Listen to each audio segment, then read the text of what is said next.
So I think that has remained the same. What has changed is obviously because of the scale, and especially after COVID, we have pretty much doubled our size with a lot of influx of leaders and hiring Yeah. of Yeah. people and everything. So then all of a sudden now we are tasked with the challenge of, how do we imbibe our culture, our values, and then help people coming in mass, Hmm. right? So I think how do we identify the leaders with the potential within our system? So I think a lot of emphasis I'm putting on learning how to build a next generation of leaders in the company at this point. And what's your biggest insight on that at this point of building the next generation? Well, I mean, like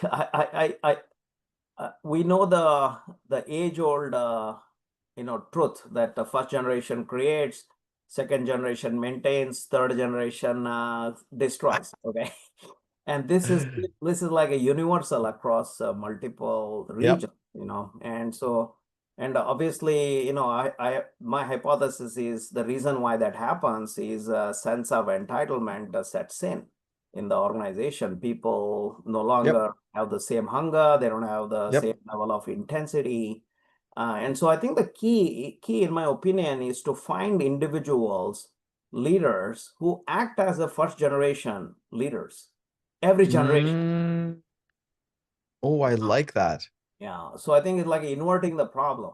So rather than thinking that you are a 28-year-old company, think that you are a startup today, or like look for leaders with that behavior where they are, Like that. Yeah, uh, no, you can, because you can see those ones. You can see those ones. They are acting like this is a startup, like this is the most important thing. that's And right. like they have to do everything possible to make sure they succeed. That's right. That's right. I think identifying those individuals who have that bias, and then making sure that they are given the right empowerment, they're not every time they want to do something, restricting them from not doing it, I think is key. So put the I like people it. have that entrepreneurial mind, in the Yeah, leadership. because I remember one of my friends when he joined another company and he came in with that mentality. And they're like, the old guy, slow down, son, take it easy. You're making us look bad.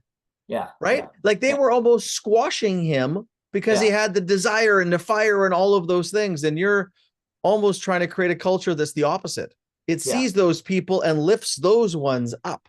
Yeah,